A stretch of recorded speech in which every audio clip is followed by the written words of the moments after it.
होकर वो वापस गुफा में लौटी और कैमरा अपने साथियों को दिया। जब उन्होंने अपनी आंखों से वो फुटेज देखी तब उन्हें एहसास हुआ कि गुफा के अंदर और बाहर समय की गति में कितना बड़ा अंतर था। गुफा के मुहाने पर हर एक झिलमिलाहट का मतलब था बाहर पूरा एक दिन बीत जाना। फिर भी वो हार नहीं मान सकते थे। सबने फैसला किया कि छोटी सुंदर पहले बाहर निकलेगी और फिर बाकी सबको रस्सी से खींचेगी।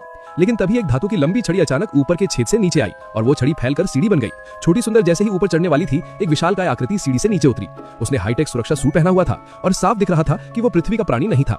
जब सब हताश थे तभी अंधेरे से एक आदिवासी बाहर भागा, पर विशालकाय ने उसे आसानी से काबू कर लिया। विशालकाय ने मौका देखकर भागना चाहा, लेकिन वो गलती से आदिवासियों की बस्ती में घुस गया और कई जंगली आदिवासियों ने उसे घेर लिया। छोटा बहादुर दुर्भाग्य से मौके पर ही मारा गया। वे लोग सदमे से उभर भी नहीं पाए थे कि विशालकाय वहां पहुंच गया। उसने पहले एक पानी के कुंड से एक बोतल झरना जल लिया, फिर छोटा बहादुर के शव को पानी में घसीटा। अगले ही पल एक चमत्कार हुआ, छोटा बहादुर चमत्कारिक रूप से जिंदा हो गया। पर तुरंत ही आदिवासी फिर से हमला करने आ गए। संघर्ष के दौरान विशालकाय का मुक्टा खींचकर उतर गया और पृथ्वी की हवा के अनुकूल न होने के कारण उसकी लड़ने की ताकत खत्म हो गई। पता चला कि परमाणु प्रदूषण के कारण पृथ्वी रहने लायक नहीं बची थी और इंसान मंगल ग्रह पर चले गए थे। वो विशालकाय हर कुछ 100 साल में यहाँ विशेष गुणों वाला झरना जल लेने आता था और ये गुफा ही थी जिसे झरने के पानी को संरक्षित करने के लिए बनाया गया था। इसीलिए बाहर के समय से इसमें इतना बड़ा अंतर था।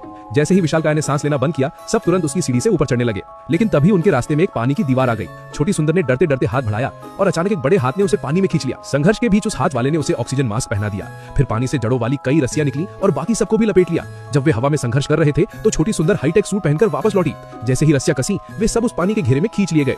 जब वे फिर से होश में आए तो वे अंतरिक्ष में थे। उन्हें भविष्य के लोगों ने बचाया था और मर चुके साथी भी वापस जिंदा हो चुके थे।